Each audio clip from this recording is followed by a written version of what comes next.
Hello दोस्तों, आप सभी का एक नई वीडियो में स्वागत है। और दोस्तों आज हम लोग थोड़े से एडवांस्ड लेवल की ट्रांसलेशन सीखेंगे। तो दोस्तों आज का वीडियो काफी इंटरेस्टिंग होने वाला है।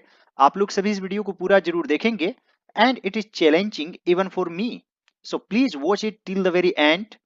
And if you are new to my channel, please subscribe to it and also press the bell icon to get regular updates. And friends, don't forget to follow me on Instagram. My user ID is all round knowledge. केवल अधिक school खोलने से काम नहीं चलेगा। तो दोस्तों सबसे पहले यह किस टेंस में है? Simple future tense. Simple future tense यानी कि सबसे पहले सब्जेक्ट, फिर विल, फिर वर्ब वन। और यह नेगेटिव में है तो विल के बाद नॉट हो जाएगा। जैसे वह नहीं जाएगा, ही विल नॉट गो। तो दोस्तों काम चलना, इसके लिए इंग्लिश में हम लोग डू यूज करते हैं। जैसे यह नहीं चलेगा, इट विल नॉट डू। तो दोस्तों क्या नहीं चलेगा? केवल अधिक स्कूल खोलने से। तो दोस्तों केवल के लिए यहां पर आप मियरली का यूज कर सकते हैं। तो यहां पर लिखेंगे मियरली ओपनिंग मोर स्कूल्स। काम नहीं चलेगा, will not do. Merely opening more schools will not do. हमारे स्कूलों में जिस ढंग से शिक्षा दी जा रही है उसमें भी बदलाव लाना जरूरी है। दोस्तों बदलाव लाना जरूरी है। आप यह भी लिख सकते हैं there is a need to change, या फिर it is very important, it is necessary to bring changes. इस तरीके से भी आप लिख सकते हैं there is a need to change. हमारे स्कूलों में जिस ढंग से शिक्षा दी जा रही है, तो यहां पर आप लिख सकते हैं there is a need to change the way. दोस्तों यहां पर है शिक्षा दी जा रही है, एक तरह से पैसिव वॉइस में है। तो यहां पर आप बिंग प्लस वर्ब थ्री का यूज करेंगे। शिक्षा देना, आप इम्पार्ट एजुकेशन भी लिख सकते हैं। Impart education. इम्पार्ट का अर्थ होता है देना, गिव का अर्थ भी होता है देना। तो यहां पर लिखेंगे the way education is being imparted. हमारे स्कूलों में, इन are schools there is a need to change the way education is being imparted in our schools. दोस्तों आप एक सेंटेंस को अलग अलग तरीके से लिख सकते हैं। आप यह भी लिख सकते हैं the way education is being imparted in our schools should be changed. Should be changed यानी कि उसे बदला जाना चाहिए। बस सेंस यही रहना चाहिए। आप अलग अलग तरीके से लिख सकते हैं। कोई पूछ सकता है कि आज जिस ढंग से पढ़ाई हो रही है उसमें बुराई क्या है? दोस्तों बुराई क्या है, इसके लिए हम लोग क्या लिखते हैं? What's wrong, what's wrong with that. इस तरीके से रॉन्ग विद का भी यूज होता है। कोई पूछ सकता है यानी कि वन में ask what is wrong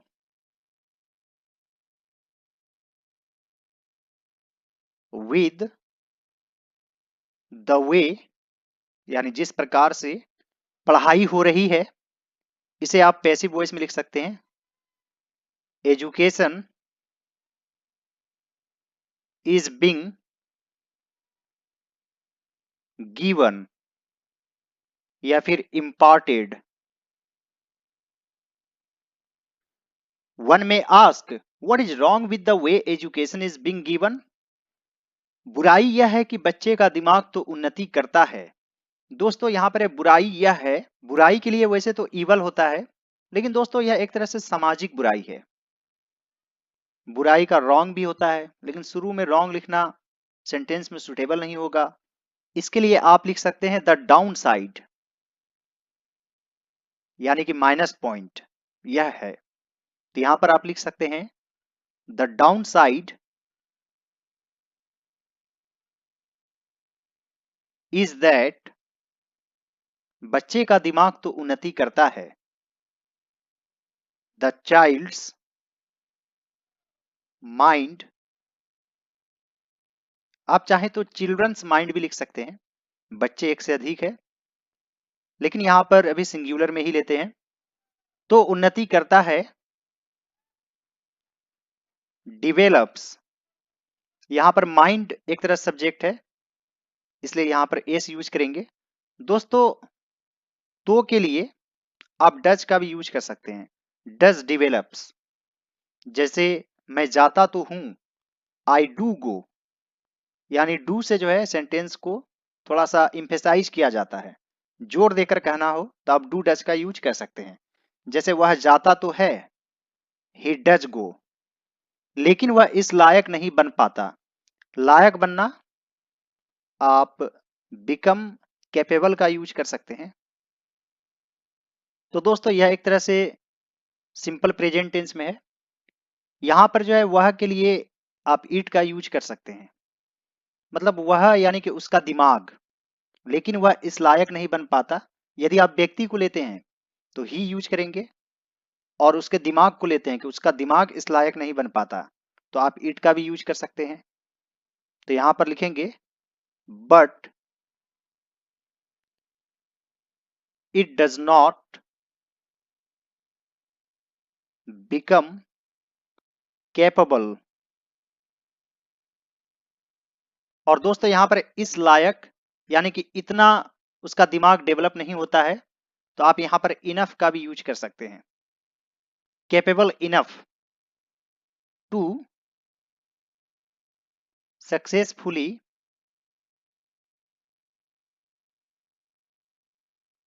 carry the burden of life. School छोड़ने के बाद, after leaving the school, but it does not become capable enough to successfully carry the burden of life after leaving the school। बड़ा होने के बाद सभी को काम करना पड़ता है, जैसे दोस्तों मुझे जाना पड़ता है, I have to go। तो उसी प्रकार सभी को काम करना पड़ता है, everyone has to work। बड़ा होने के बाद, after growing up,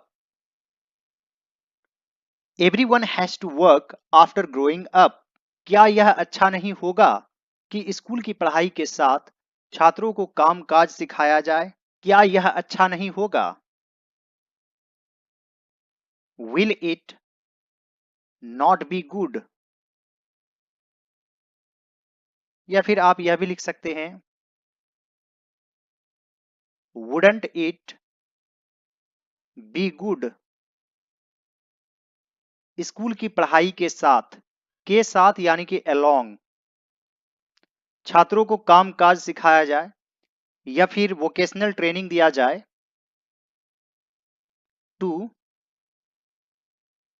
give the children, या फिर स्टूडेंट्स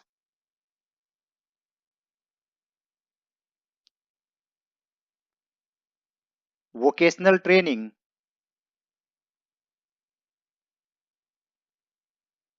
स्कूल की पढ़ाई के साथ साथ along with schooling। Wouldn't it be good to give the children vocational training along with schooling? दोस्तों आप एक सेंटेंस को अलग अलग तरीके से लिख सकते हैं। आप इस तरह से भी लिख सकते हैं Will it not be good to give the children some work experience?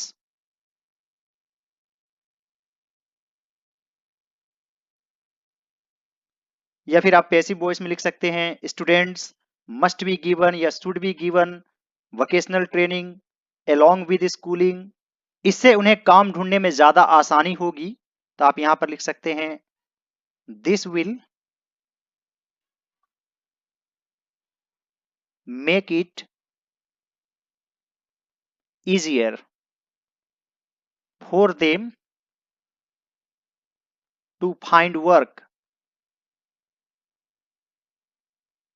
This will make it easier for them to find work. आप सेंटेंस को इट से भी शुरू कर सकते हैं। It will become easier for them to find work. आइए दोस्तों इसे एक बार शुरू से पढ़ लेते हैं। Merely opening more schools will not do. There is a need to change the way education is being imparted in our schools. One may ask what is wrong with the way education is being given. The downside is that the child's mind does develops, but it does not become capable enough to successfully carry the burden of life after leaving the school. Wouldn't it be good to give the students vocational training along with schooling? This will make it easier for them to find work. I hope friends आज का video आप लोगों को अच्छा लगा होगा। यदि मेरा एफर्ट आप लोगों को अच्छा लगे तो इस वीडियो को जरूर लाइक कर दीजिएगा। मेरे चैनल पर नए हैं तो जरूर सब्सक्राइब कर लीजिए और दूसरे सभी वीडियोज को जरूर देखिए। All right friends, thanks for watching, have a great day.